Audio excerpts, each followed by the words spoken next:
nchealthcare.com.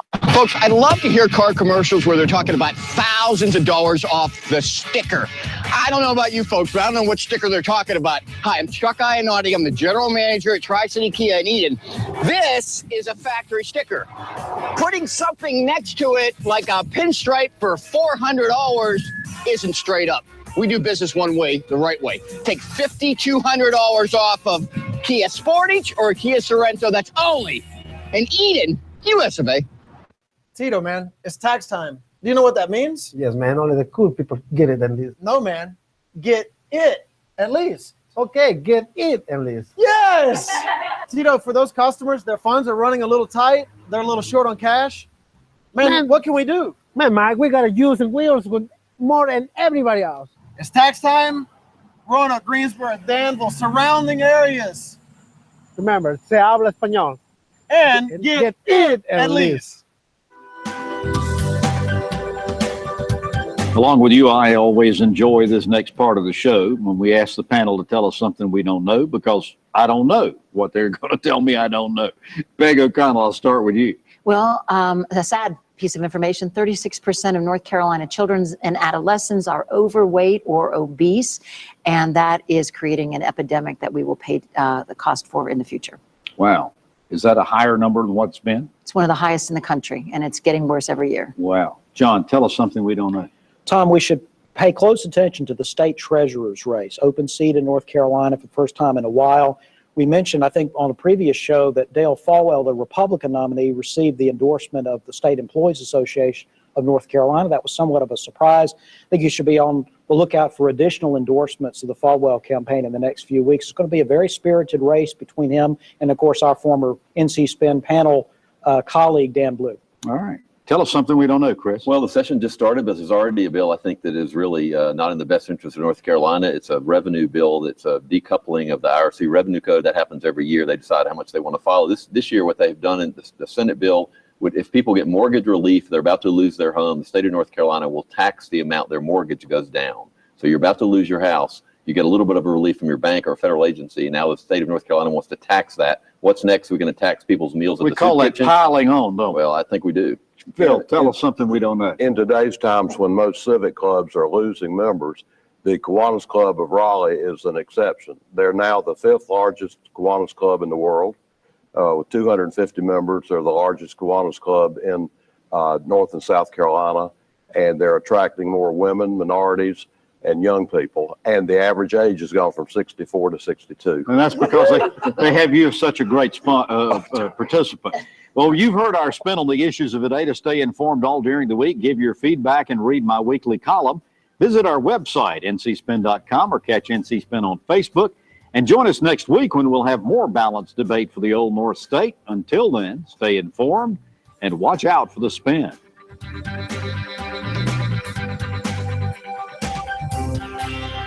Join us next week and get the spin on issues facing our state.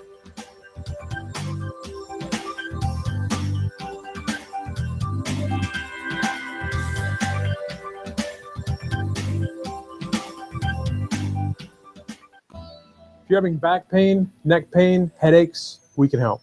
If you've been in a car accident, don't cover it up with pain pills. Get to the root of the problem. Come see us here at Dr. Hill's. Look at all the people we just helped today. Stop pain. My staff and family would like to say thank you for letting us serve you for the past 20 years. Call us. We can stop the pain.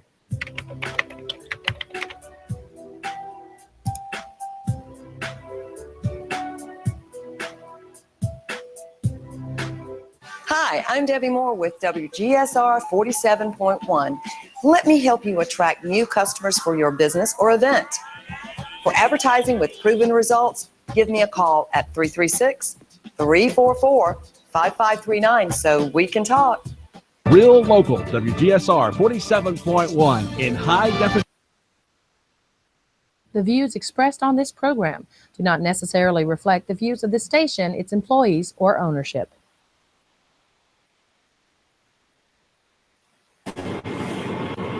All right, everybody, Michael Robertson here again with you, and I'm going to have to get onto my wardrobe department to remind me to wear muted colors from now on. This cream suit isn't going to cut it. But anyways, we're going to go ahead and get this show on the roll. What does the Bible say on with you again on Sunday night? And we're very glad that you're tuned in with us, and hopefully you're ready to study the Bible with us. We've got some just some really geared up information. We actually have a special caller on the cell phone already. Omar, are you still there? I'm still here. Okay, all right. It's good to hear from you tonight. And we've got Omar on the phone this evening because we're going to continue in some of our discussion that we've been putting forward in the past few weeks or so, dealing with a transgender preacher that has actually come out in the Baptist church. We have him listed or pictured here. Transgender Baptist preacher Allison Robinson says angel of reason told him Bible was wrong. Goes on to say in the article, the nation's first transgender Baptist preacher spoke to a National Baptist gathering on April 8th, explaining that the doctor who delivered him as a baby was wrong and declaring him a boy, and that it was an angel of reason that caused him to accept his inclinations to identify as a woman. And friends, the reason why we have Omar on the phone this evening, and some of you might recall, Omar's called in on in the past, a former Muslim, and kind of jumped around from denomination to denomination, but ended up finding the truth and obeying the gospel, and now is a member of the Lord's church. And we have Omar on the phone because he's got a little bit more information on this Transgender Baptist Church, because it's actually somebody local to him. Is that correct, Omar? That is correct. And in fact, so I work for the government too, and this person tries to do a lot of government relations with us. And also my wife, who's here with me, but she's probably not going to call in, but she also is a counselor, and she actually has studied the issues of homosexuality and transgenderism in college, so she's provided some insight on this as well. Okay, all right, that's great. So what kind of insight can you give us? So one thing I wanted to bring up first and foremost about this Mr. Robinson. The first and foremost is that this person graduated from West Point, the military academy, and served in the Army as an officer. The next thing, apparently after this person left the Army, they decided to transition and become transgender. Now, I've done my research on this person. They said that they thought that they'd never be able to preach in a Baptist church ever again, but then apparently the Baptist church allowed this person to stay in despite they're not following the gospel anyway, but right. Despite all this person continuing to live in this lifestyle, yet they're not going to do anything about it. Mm-hmm. So right now, this person works in D.C. as a public relations for transgender issues, while being a Baptist preacher at the same time. I know that they're still married to the same woman before the transition as well. And I caught some of that in the interview that I was watching this individual do on NBC, and I wondered in watching the interview. I'm looking at this situation, and I understand that this individual is definitely going through some mental turmoil, and I can't imagine what it must be like to why you'd even have these thoughts of, okay, I'm in a man's body, but I want to be a woman. But he, as being a man, went ahead and married a woman without even telling her, hey, I have these feelings. And, I'm sitting here watching this interview, and this one, everything's wanting to be, poor Mr. Robinson and the turmoil that he's going through and being a man supposedly trapped in a woman's body. But what about the woman that he married? How was she feeling and dealing and coping with, this individual and the false identity that he's actually promoting? Nobody's really telling her side of the story, which, like you said, she's stuck with this person. But I can't imagine what it must have been like to, finally have that dropped on you when really it should have been told to them in the beginning.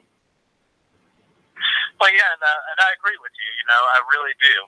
I think the big issue here is we've come to a place in the world where just because you feel something, it must be true. I could say, I grew up in the South, and even though I'm not a white person, but all my friends were white, I grew up hunting and fishing. But I could say I feel white all day doesn't mean I'm white. Right. so it's a. So I think for this person, just because you feel a certain way doesn't mean we live in a weird age now where because you feel a certain way, it has to be true. Mm-hmm. So, and which that's one thing that it's interesting. If I may, it's interesting that you brought up the fact. A person can say that I feel white all day, but that doesn't really change anything. Seems like just not too long ago in the news that there was an individual that was in a very high position in the NAACP, promoting themselves as being African American or being black, when in fact they were not black. They were in fact Caucasian. And that is correct. And they got reprimanded for that. Yeah, man, that is correct. And that's something that I think that, and I don't understand why during issues like of race, where if you think about it, we always say with race, well, race never matters. So, but apparently now it actually does, because this person got reprimanded. But then when it comes to issues that you would think would matter, like being like a man going into a woman's bathroom, all of a sudden no longer matters. Right. And just whatever we're feeling, we just have to basically put up with it. Exactly, and I think that's the big. I don't understand. We live in a time in America now where just because we have to cater to the needs of people of 2% of an issue, of people who 2% of a population, and it's it's about as silly as I've heard it said. This is about as silly as I've heard it said before. Like, if we had a school full of 100 kids and one of those kids were blind, we're not going to force every other student to learn to read Braille. That's just, and so why are we having to, just because some people are struggling with a certain issue, are we going to force everybody else to do everything else? I have a bad knee, so does that mean I'm going to want laws passed at times that nobody should run a marathon or a half marathon because it offends my bad knee? Right. And it's, on one hand, it is funny because that really is ludicrous to think. But I know that there are some people that are out there that are like that, because Dad presented some information on a past show where we actually have people in our society, in our nation today, that feel like they are supposed to be amputees. And they actually go so far as to, one individual in this article actually went so far as to amputate his own legs because in his mind he believed that he was supposed to be an amputee.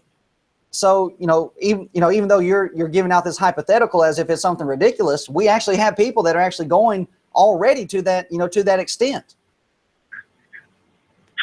Well, and I think that the big issue, the issue on that end is that we've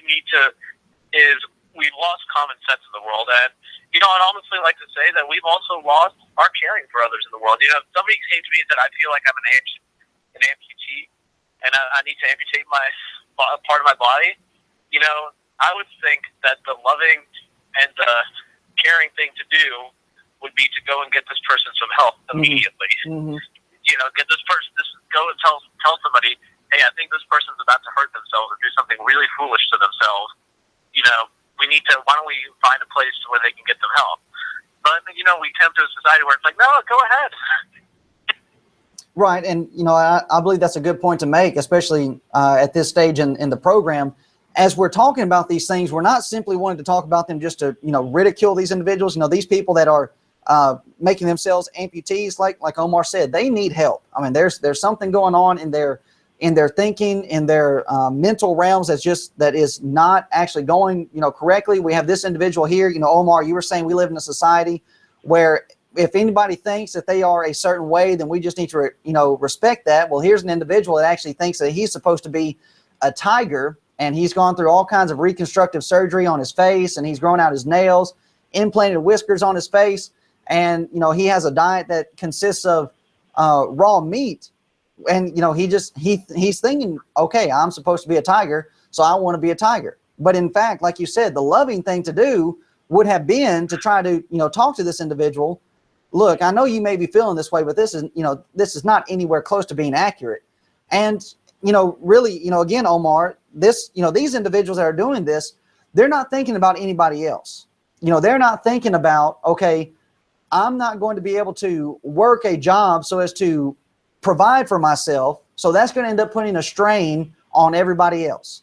You know, these individuals that are amputating their own limbs, they're having to be then, you know, put on disability because they're not able to, you know, work or anything like that. So that puts more strain on me as being a person that is in a normal state of mind and able to work. A portion of my income out of taxes and whatever is going to end up going to help a person that has, you know, done something wrong to themselves. Yeah, and that's something that I think that people just honestly forget about. You know, and it used to be we could have said a long time ago. You know, I remember in the military. You know, one thing to say, if one of your guys, if they're going to hurt himself or hurt somebody else, you report him immediately. So somebody came to me and said, I really feel like this. You know, you report immediately. And these people to think that, well, I feel this way, and I don't. You know, you gotta. It's common sense. It's like there's some sort of underlying mental health issue. Mm-hmm. You know, we talked before the program about, and I gave you the example about a kleptomaniac. You know, but if you do some studies on kleptomaniacs, you'll find out certain things about their life. Like, while this person may have had as a child, they might have been in an area that they couldn't have enough food or have enough material, so they had to learn how to steal. So you have to go and get them some help to get them to realize that they don't need to do that anymore. Obviously, they still have to suffer the consequences of their actions. If they stole something, they have to pay it back or go to prison. But the same thing with this transgender issue, that, you know, it could be perhaps a household where you didn't feed, where this person was bullied in a wrong way or something like that. And I mean, these people definitely need some help. I mean, They definitely need to get that help. But people just don't want to, rather than helping them, these people just want them to continue on in their problems. Right. And, you know, I'm actually looking at the study right now. Do you know how many people actually go through a lot of these transgender surgeries and then live to regret it? I don't know that. I'll be interested in knowing. It's pretty phenomenal. I mean, it actually, I don't have exact numbers, but you can go on story after story online. And in fact, let me actually pull up an example. So you can go on story after story online, and you can see people who regret it. In fact, there's a website here. It's called sexchangeregret.com, and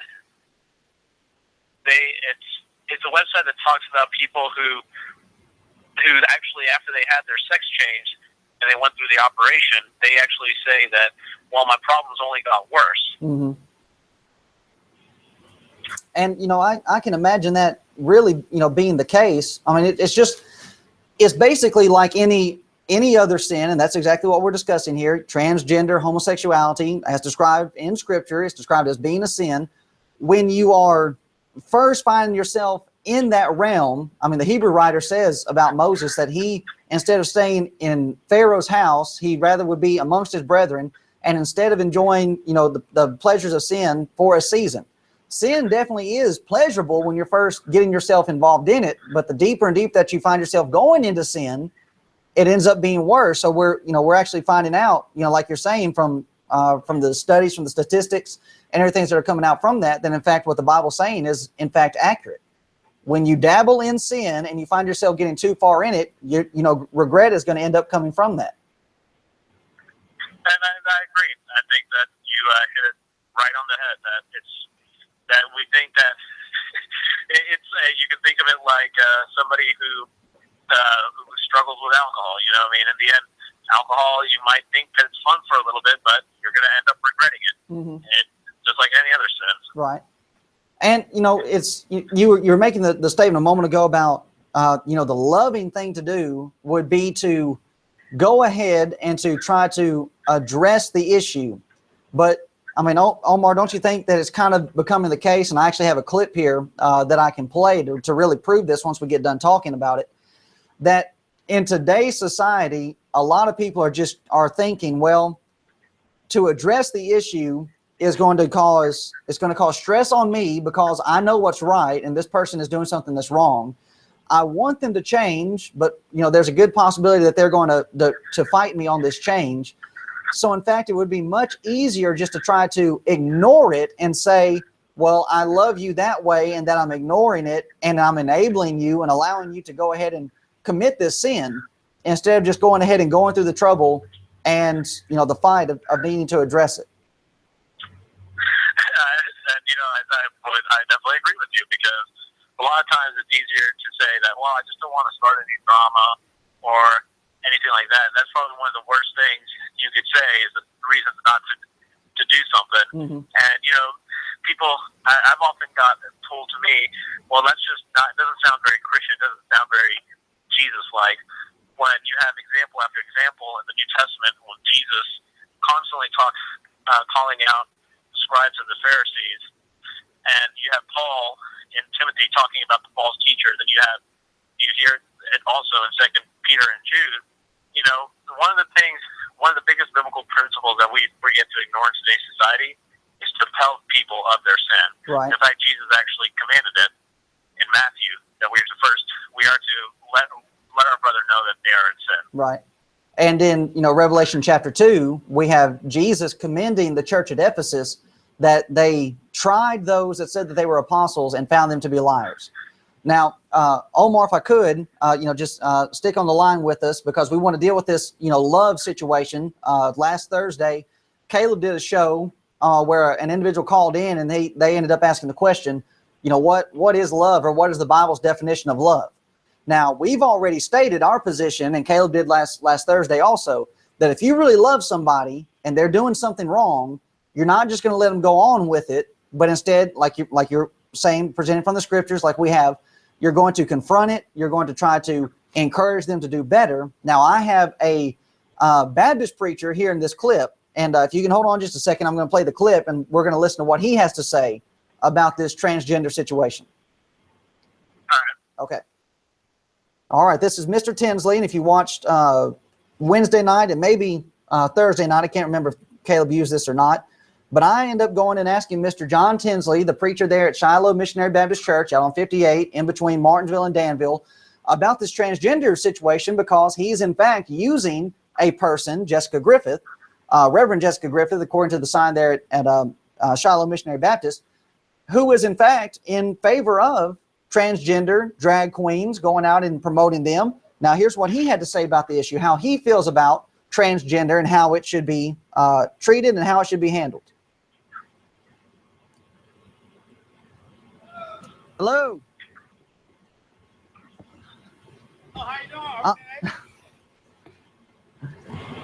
How are you today, sir? Okay. All right. Wonder now why we're not getting any audio on that clip. How are you today, sir? Okay. All right. Here. Mr. Tinsley? Yeah. Okay. Michael Robertson. I'm Johnny Robertson's son. It's coming in earlier. Right. I'm not interrupting, am I? Yes, sir. All right. Anything coming in through the control room there, Mr. Matt? How are you today, Okay. sir? All right. Mr. Tinsley? Yeah. Okay. Michael Robertson. I'm Johnny Robertson's son. Right. Yes, sir. Very Right. nice. Very nice. Right. I'm not interrupting, am I? Yeah, I'm getting ready to go down to revival. But go ahead. I'll give you a minute. Okay. Well, I was just wondering, we were passing by your building the other day, and I was curious about your fellowship with Jessica Griffith. No, I'm not going to get into that. Thank you, bro. You have a good day. I was just wondering. No, I'm not. I got to tell you, we got big problems in the world. I mean, people killing each other, race relations. We got transgender issues. I'm talking about major lies. We got transgender issues. I'm talking about major lies. We got transgender issues. I'm talking about major lies. I mean, and I'm not getting into this. I mean, and I'm not getting into this. I mean, and I'm not getting into this. I've been out here since 87. Mm-hmm.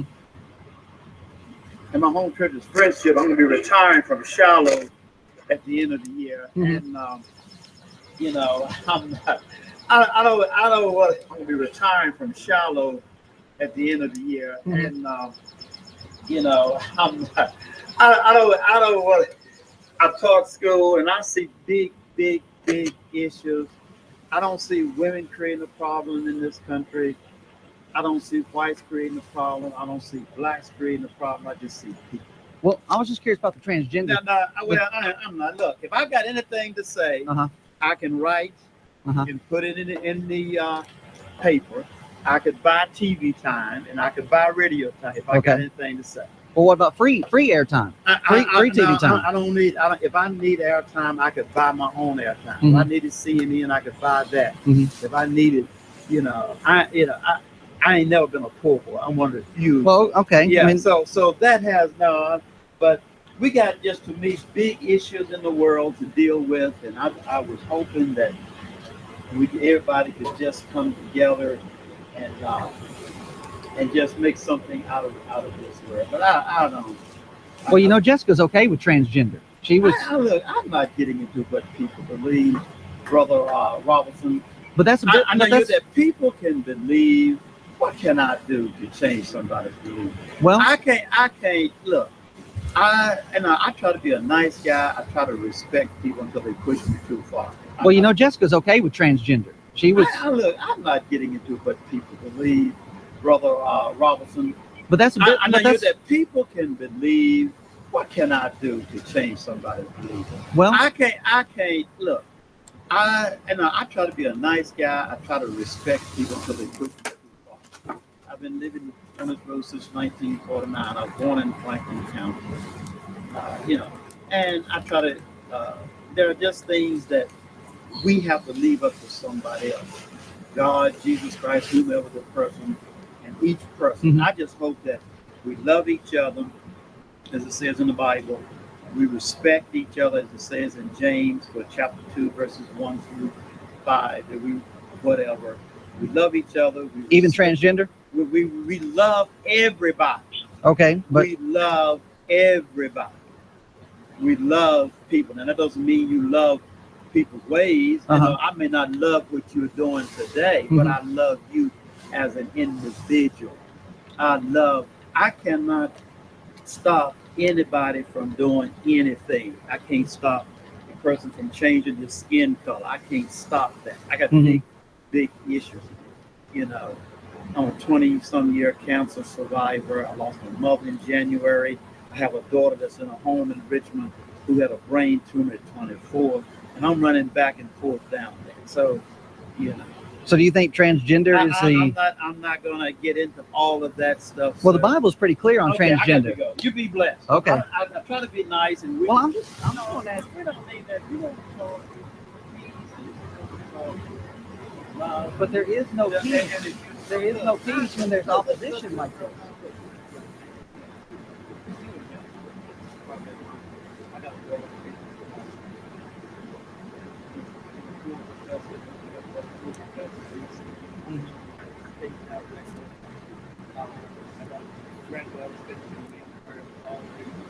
All right, I'm going to go ahead and stop it there. I'm actually not able to hear anything out here. My speaker system might have a bad connection or something. But Omar, are you still there? Yeah, I'm still here. Okay. All right. Yeah, I was wondering if there was any audio coming through. Okay. Well, even though I couldn't hear it, I've listened to it enough that I kind of know the gist of what all was being said. And I know primarily the point that I was wanting to bring out is that in talking with Mr. Tinsley about the transgender situation, he didn't even want to touch it. He didn't want to address it. He didn't want to get into it. And in fact, at one point when I kept trying to come back to it, he ended up making the statement that, there are some things that we're just going to have to leave in the hands of other people. And he ends up saying, we're going to have to leave them in God's hands or Jesus' hands or somebody else's hands. But friends, the thing about it is we already have what God and Jesus have already said on the matter, and that's recorded for us right here in the Bible. So Mr. Tinsley, Omar, Mr. Tinsley's idea of dealing with it is not to deal with it at all. It's to go ahead and let them, do what they're going to do. I don't know if it got this far in the clip, but he ends up saying, I can't change the way that people, think. Well, that's not accurate. I believe that's the main reason why he became a preacher in the first place, is so that he could change the way people think. That he's changing the way they think because they're giving him all their money.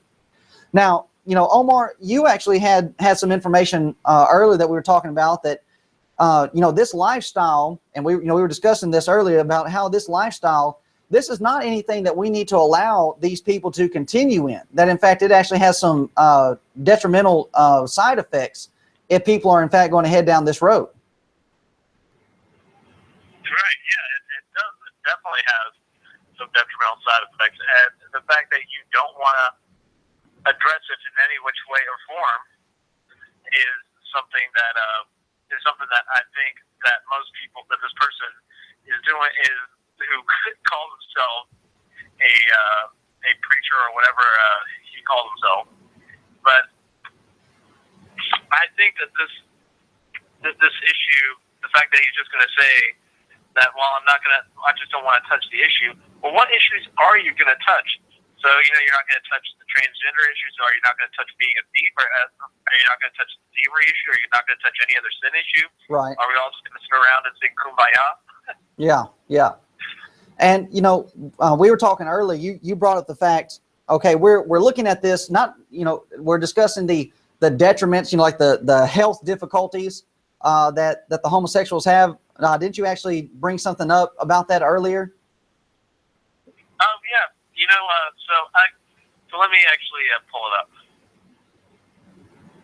Right here, get the full statistics up. All right.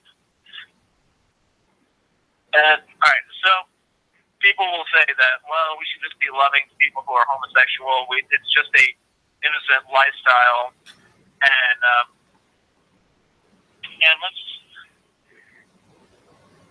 then we look over here where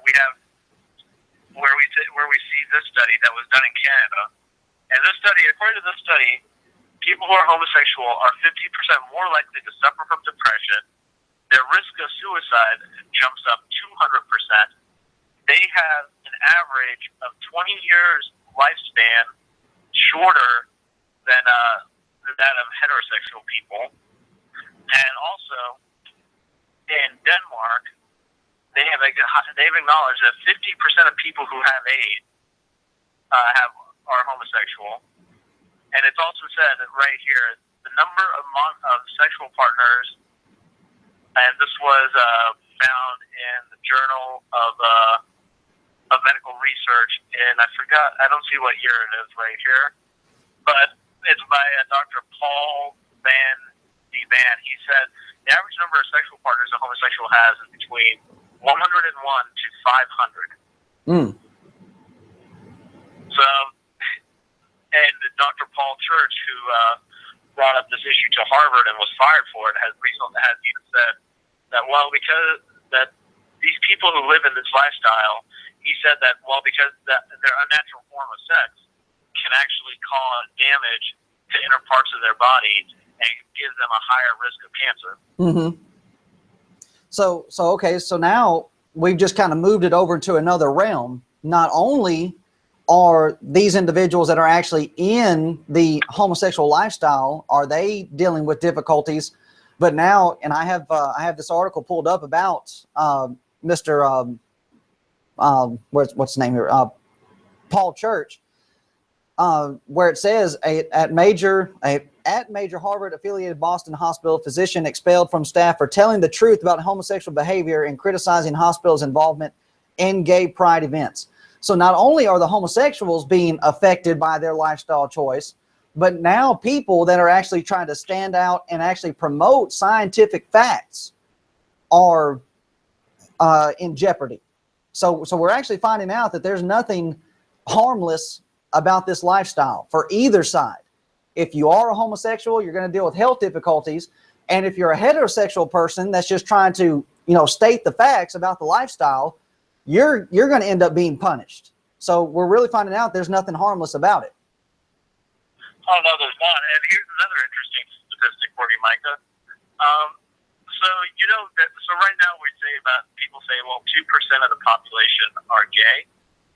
55% of AIDS patients are HIV positive.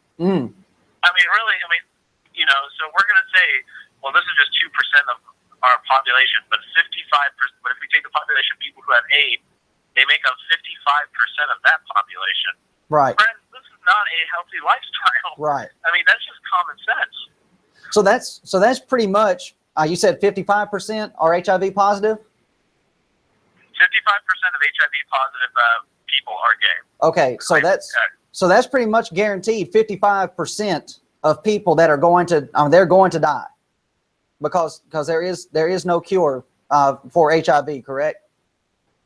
That's correct. So right there, you basically have just sealed your own fate. There's 55% of a population that they're just going to die, and there's nothing that can be done about it, except people to actually stand up and to present information like Mr. Paul Church was trying to do at Harvard and this Boston hospital.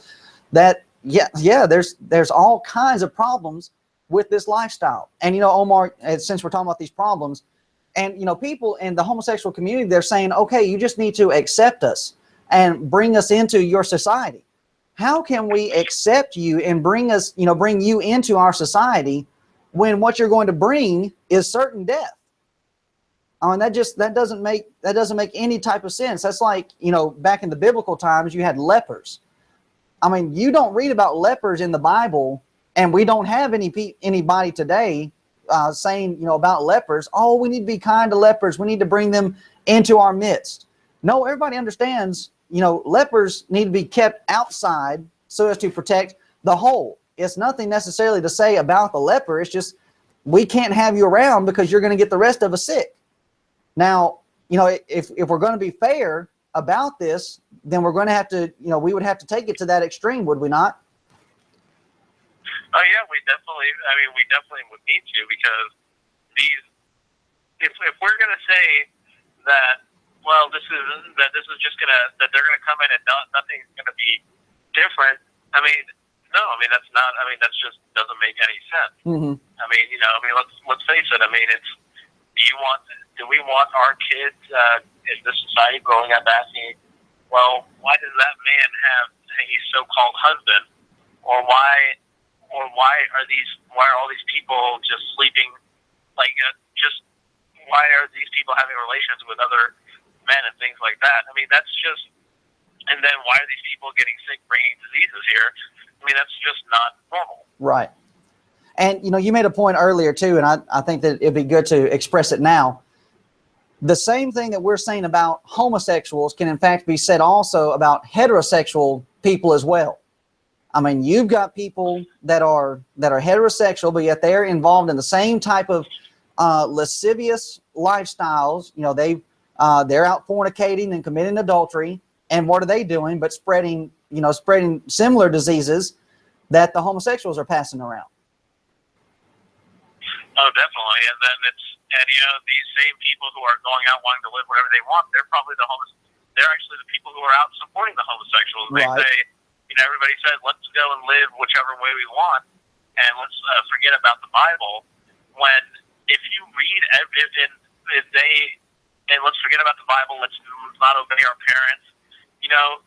It's just a lack of all regard. We forgot that we don't have our own best interests at heart anymore. Right. We forget that Jesus really does have our own that the Bible does really have the best interest, everyone's best interest at heart.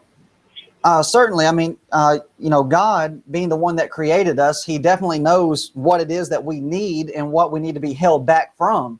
And so you're absolutely right. What better source to go to than the Bible? And, if you can't necessarily go to the Bible, then you're supposed to be able to go to a person that's able to help you with the Bible. But we're finding in our society, we have a transgender preacher, and of course, he's not going to say anything about homosexuality or transgender. And even, Mr. John Tinsley here locally in this area, and Jessica Griffith along with him, they're not going to speak out against it. So they're just, they're in fact, as we said, a couple Wednesdays ago, Caleb and I on the show, they're just part of the problem. Was that the lady that was on with all the transgender people on that picture? I think I remember it. Yeah, that's right. I've actually got it here in this slide or in this presentation, PowerPoint presentation somewhere. I can pull it up here very quickly, hopefully. But and my question would be to that person: what kind of message are you sending? You're saying that is this okay by just posing in a picture with them or anything, and you're not going to say anything like, "Well, we need to talk to these people that what they're doing is wrong, that this just isn't normal, that these people just, I just find all I see is people who need help and somebody who's enabling them. It's somebody. Right. It's like if you give a drug, it's like a drug user and the people who are enabling them to get the drugs. Right. I've seen this portrayed in different films, and I guess it's actually going on. Are there not? Or let me just put it how I've seen it in films. They put out the argument that, okay, if people are going to use drugs, then we need to set up a facility where they can go to get clean needles so that they can do their drugs. And they're thinking that that's actually, going to help the problem. No, I mean, you don't want these people to get these diseases from these dirty needles from doing drugs. They just need to stop doing drugs. They don't need clean needles. I mean, if you're going to do that, then okay, let's open up a lane out on the highway that's just for drunk people, and see if that cures any of the problems that we have with car accidents and death by vehicles because of drunk drivers. That's not how you fix the problem, and that's basically the same attempt that we have preachers trying to do today. Yeah, you have so much compromise. You got so much compromise, and then it's. Well, you have people. The problem is that people just don't open up their Bibles and read their Bible. Mm-hmm. I wouldn't even say compromise, because this is what most preachers are doing today by affirming all this. It's just hard to imagine. I think I told you about that gay preacher that up here who's up at the United Church of Christ, and that I went to. Oh, yeah, right, it was right. interesting. I went into a service there, and this person, this person would greet me and everything and all that. I go in, and first thing I see, a man who's dressed as a woman. I see, and I'm not trying to be smart aleck or anything, but I honestly don't know if this other person was a man or a woman or not. It's hard to tell. And then, not only that, I go in and I see people who look like they were all sickly, I'm not going to lie, probably had, I honestly think one of those people had AIDS. Mm. And everybody's just sitting there, and this gay preacher gives this sermon about, well, I thought about, I was going to hurt, I had a wife, and I had 5 kids, but then, we divorced, and then I realized I was gay, and then the Methodist Church kicked me out, but then I found the United Church of Christ. And everybody just started getting up and clapping this man on. I just thought about this. That man divorced his wife. What's going on with his kids and everything? Right. It's just a crazy mess. Right. Well, Omar, I appreciate you calling and giving us those extra statistics on the homosexual lifestyle. I mean, it's very clear, and as I'm going to progress with the rest of the show, it's very clear that we're needing more individuals to actually just be willing to stand up and to vocalize. Now, we're not needing to behave like the people are right now out in California. We need to be able to vocalize our opinions without, having to riot. And what they're doing out there, that's just ridiculous. And, Omar, I bet you there are people that would be willing to condemn, that there'd be some folks that'd be willing to condemn them. Oh, well, they shouldn't be behaving that way. Beating up on innocent people and damaging individuals' property. They're actually attacking the police out there right now too. But then they're going to turn around and not say anything to the homosexual community about what they're doing and how they're harming our society. So we're really showing a double standard. But really, what we're needing, and we're going to promote this to the rest of the program, we're just needing more people to stand up and just especially the men, the preachers supposedly. We need men to just stand up and to be men and uphold what's right and uphold what's found in the Bible. So, brother, I appreciate you calling in and giving us that extra information. I appreciate you guys having me, and God bless you, and God bless hopefully anybody who listens will definitely be able to call in. Okay. Well, we got the phone lines lit up right behind you, so I'm going to get to them. All right, that's it. Okay, I appreciate it. All right. So, friends, that was our friend Omar giving us some help there with some other statistics on this lifestyle. Good evening, caller. You're on What Does the Bible Say? Yeah, I'd like to say something on what you're doing. You know what? One sin just as bad as another sin. So you got liars. They can't get into the kingdom of God either. Right. You got fornicators, adulterers. But you just beat one to death, you know. If you look in the Bible, Lot didn't do nothing but took toward the truth.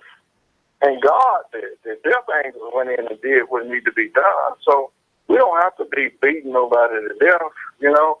God should let the wheat and the chaff grow together, and He'll do the separating. So we're supposed to just tell the truth and leave people alone, not beat them to death. Well, no. And if you want to beat one, you need to beat the liars too. Well, we deal with all of that on this program. Because the government is the greatest liars in the world. They lied and said. Okay, well, Malvester, I'm not going to get. Ain't nobody beating on them.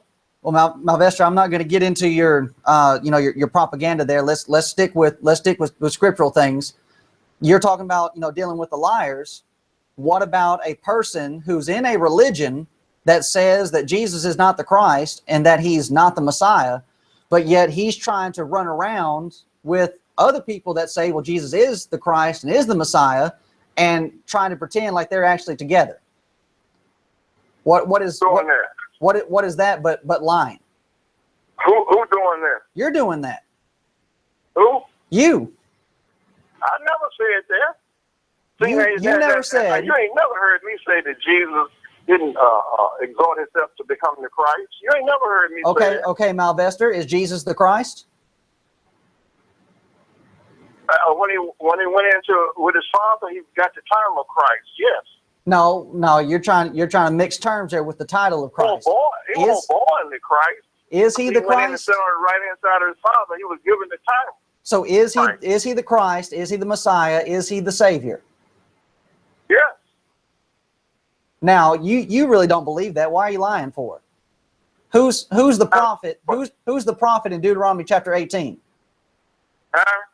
Who is the prophet in Deuteronomy chapter 18 that Moses said was going to come after him? Who is that?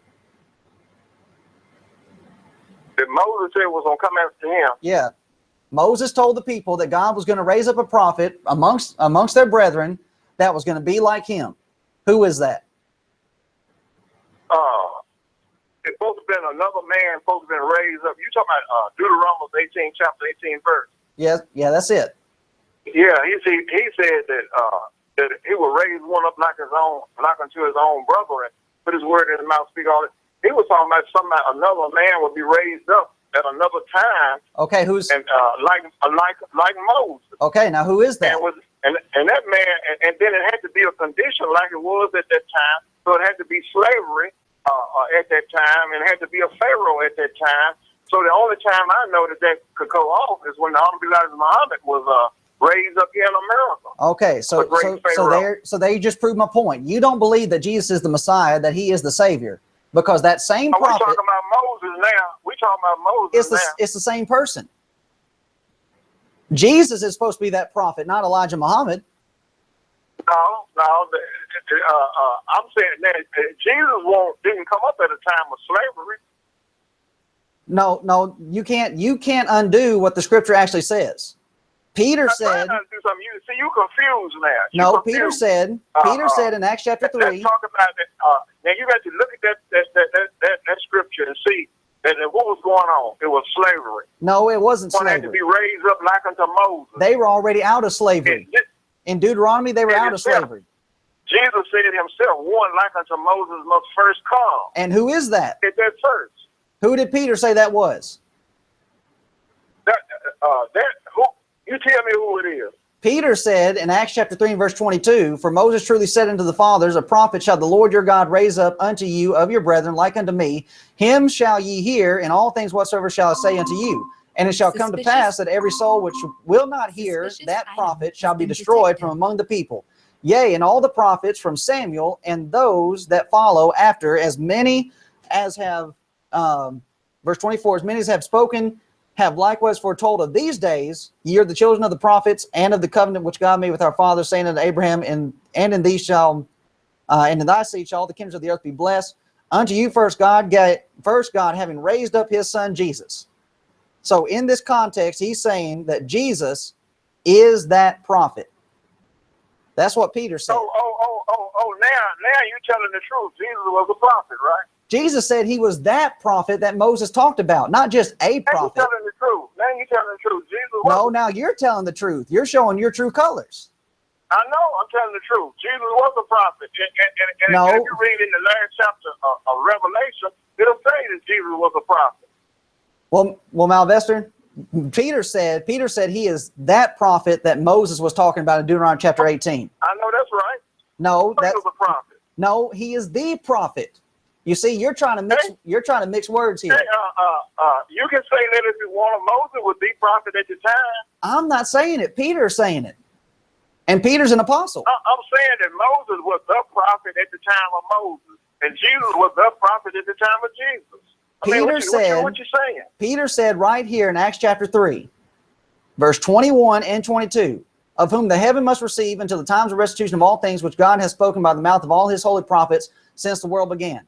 In all of this context, he's talking about Jesus, and then he says in verse 22, for Moses truly said unto the fathers, a prophet shall the Lord your God raise up unto you of your brethren. Peter says that Moses was talking about Jesus way back there in Deuteronomy chapter 18. Well, if you look at the last chapter. No, I'm not. No, you're not going to leave here. You're not going to leave here. You can't deal with this, can you? You can't deal with this, can you? I'll let you talk, man. Let me talk. No, I want you to deal with this. I don't want you to go to Malachi. I want you to deal with this. To me, Jesus didn't come at the time at a time like Moses. Moses, they said, Deuteronomy 18 chapter said, one like unto you Moses shall be raised up, and it had to be a time like it was at the time of Moses. Moses came on the scene. Pharaoh had the slaves in bondage. Now, Malvester. No, hold on, Malvester. Malvester, you and I talked in your yard, and you said that didn't even really happen. It didn't happen in the East. Oh, okay. See, now you're messing yourself up, ain't you? It happened here. You just tripped your own self up.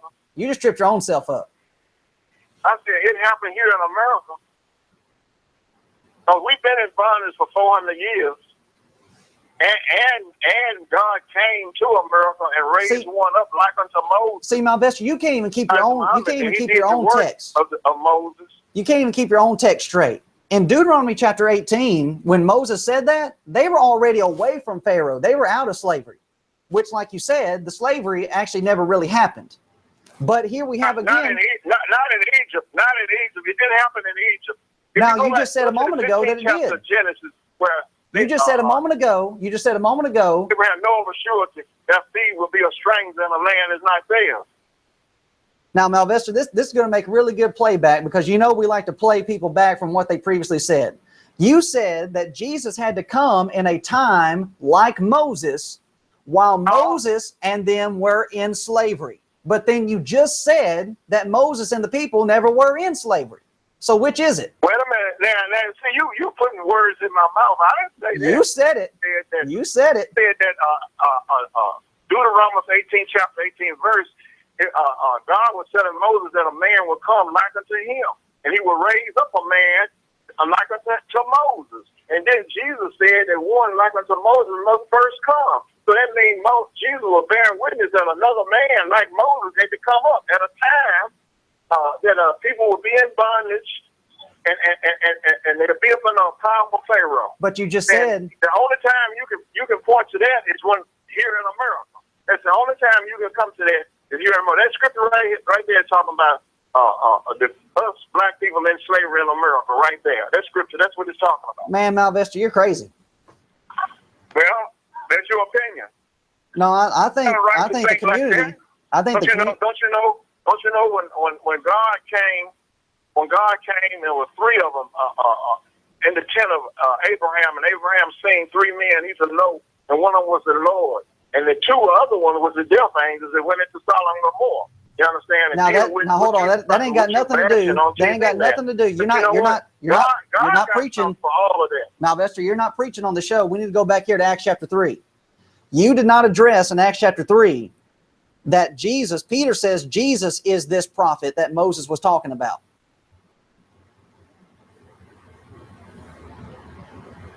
Now, if the Bible is right, I don't understand what you're trying to. What point you're trying to make? I'm trying to point out that you, in fact, are lying when you're going around with the rest of these Christians and saying that you believe that Jesus is the Christ. Let's put it this way. What about in verse? Wait a minute. No. What about in verse 26? No. What about verse 26? I'm a Muslim. I'm a Christian and a Jew. And if you can't be wise, you can be all three. Okay, all so three was sent by God. So what is you talking about? You the one who want to divide stuff. I ain't trying to divide stuff. Okay, Malvester, I want unity. I want unity with the righteous. So I want unity with the righteous. If you're a righteous person, I don't have no problem with you. Okay, so you're a Christian. You just said it. You're a Christian, right? And a Muslim and a Jew. Okay, so answer me this: if you're a Christian, a Muslim, and a Jew, is Jesus the Son? Okay, is Jesus the Son of God? He became the Son of God. No. None of this became business. Is Jesus unto you first God, having raised up his Son Jesus? Okay, let me answer that question you asked.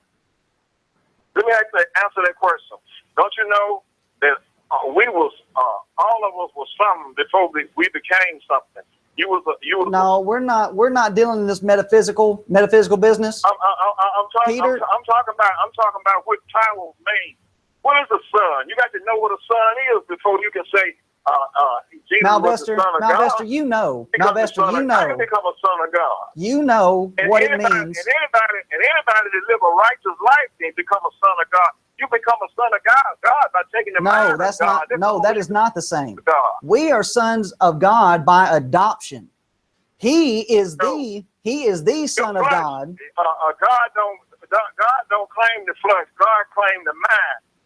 So Jesus, God by obeying God and taking his mind. So Jesus was not deity. God by taking God's mind and obeying God. So Jesus, you can be his son. So Jesus was not deity then.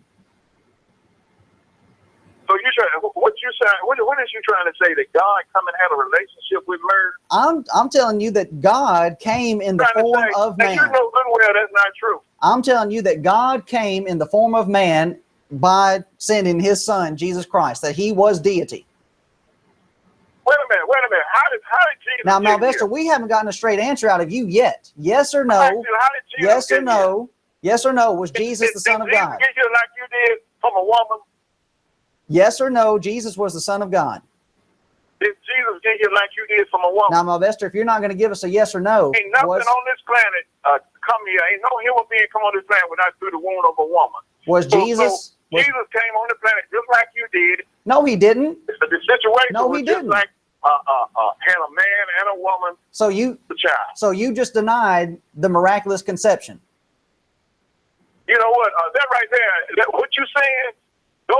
Did you just deny? Did you just deny the miraculous conception? It'll tell you the genealogy of Jesus. Okay, Malvester, you have a good night. Now, friends, if we need to, we'll go back and we'll play Malvester back. He would not confirm here in Acts chapter 3 that Jesus is in fact the prophet that Moses talked about. He would not affirm, yes or no, that Jesus is the Son of God. And you heard him right there, just denied the miraculous conception. He said that Jesus was born just like every other human being was born. Well, guess what? My mom and dad had to come together to make me. Jesus was made without Joseph and Mary having to come together. You see, now he wants to call in about one sin being as bad as another, and he brought up lying. Friends, Malvester just tripped himself up all over the place. And I hate that we let him go so long, because he actually drug us off our original topic. And I really don't know how to get back to our original topic that we had there. Now, we are dealing with transgender and homosexuality, and we're needing to deal with this because, friends, we have people that are losing their jobs. Did you see that a moment ago that I had this website up? And I appreciate Omar for telling me about this. I mean, here's a doctor, a doctor from Harvard, and he's actually trying to give the facts, the accurate truth about homosexual living. And what happens? They fired him. They blackballed him. Now you're telling me this isn't a serious situation where we actually have individuals that are putting out true science and we have people trying to silence them? Friends, this is a big deal. Here's an individual trying to put out truth, and you have hospital says physician statements on homosexual behavior constitute discrimination, harassment, and unprofessional conduct. Look, friends, the truth is the truth. If the studies and the science and the statistics are showing that 55% of individuals that are in a homosexual lifestyle and practicing homosexuality are HIV positive, is that really something that we want in our society? We need, we brought up the leper example there. We need to be treating these people like lepers. You need to go outside the camp. And friends, I'm 100% for, if these folks, if they want to move to another area and practice their homosexuality, I'm all for that. I don't want them doing it around me. And I don't want them living in our society and ruining and corrupting our society just so they can be involved in their sinful behavior. If you want to do that, go somewhere else and do that. Go buy you an island. All you homosexuals and transgenders, you all get together and buy you an island, and you just move out there and you do what you want to do. And we'll stay over here and we'll be godly for the most part. Like the caller was bringing up, we've got more issues than transgender and homosexuality, but that's the topic of the hour. And friends, we've got to start doing something. You got Mr. Tinsley and Jessica and all them, and I see the phone ringing there. And here we have, you've got, Malvester's for, here's the thing about it. Malvester's in here playing his game of we're all united and we're all together. I'm a Muslim, a Christian, and a Jew. You can't be all of those things. All of those things are, they're dynamically opposed to one another. The Jews hate the Muslims, and the Muslims hate the Christians. So all that is just a bunch of hate wrapped up in, within a single identity with their religion. But you basically have, since we're talking about transgender, Malvester's for transgender. He's for homosexuality. Now, how can I say that? Because he's right in there with Jessica Griffith, in there in the Ministerial Alliance there in Danville, the Ministerial Alliance that her daddy was a part of. And I'm confident, well, I'm not going to say it because I can't necessarily prove, but I know that he was a big part of it. I don't know that he was running it, but man, he had a lot of influence having the meetings there at his assembly building. So here's Malvester up here in with the rest of these Christians supposedly, and what are they doing? Mr. Tinsley, Jessica Griffith, different ones, they're up in there promoting transgender. What's Malvester doing about it? Is he speaking out about it? No, you see, Malvester's just trying to sneak his way in there so he can rub elbows, so he can get some influence. And I know he's trying to convert these people over to his side. You see, he doesn't care a thing about Jesus being the Christ. He doesn't care about Jesus being the Son of God, being deity, that prophet that Moses talked about in Deuteronomy chapter 18. All he's caring about is the black man getting his. Malvester wants his own separate state. He wants his own separate place for the black race. Let the black race be in charge. Louis Farrakhan wants Louis Farrakhan to be president. Now, friends, what's actually going to end up fixing all of this? What's going to end up fixing all this is if people, in fact, will stop trying to sneak around and play games. Malvester, I know you don't believe in the Bible. Now, you believe it's a good book, and you'll even, it's really funny that being a Muslim, you follow the Quran, and the Quran actually makes more references to Jesus than it does Muhammad. It talks more about the man from Nazareth than it does Muhammad. So your own book actually promotes another character from another book, and in this book, he is claiming to be the Son of God. He's claiming to be deity. Joseph was told, you're going to give him the name Emmanuel, which is being interpreted, God with us. Now, why would you call him that if in fact he was not God, he was not deity, and he was here with us? Friends, we're out of time. It's 10 o'clock. Man, that hour flew by. I appreciate Omar for calling in. I appreciate Malvester for calling in too. But friends, I hope you're able to keep up with the double talk. And if we need to, I mean, I know Malvester's supposed to be studying with Dad. Maybe they can get something, you know, some public study going on the air again. I don't know. But we appreciate you for watching. Appreciate you for calling in. Sorry we didn't get to more phone calls. But make sure you're tuning in on YouTube. You can find us on Facebook. Come and visit with us at 823 Starland Avenue for the Revelation class going into chapter 9, I believe. Or maybe it's chapter 10. I don't know. I need to check my records. But we want you to come visit with us. Come, bring your questions. Bring your preacher. I mean, Caleb is doing a great study in the book of Revelation, and I'm telling you, he's got us all fired up about the study. And if your preacher wants to come in and ask questions, you want to come in and ask questions, we've got a microphone set up inside the building so that you can ask your questions there also. Thanks for watching. Always ask for what does the Bible say, and you will get a word from the Lord. Have a good night.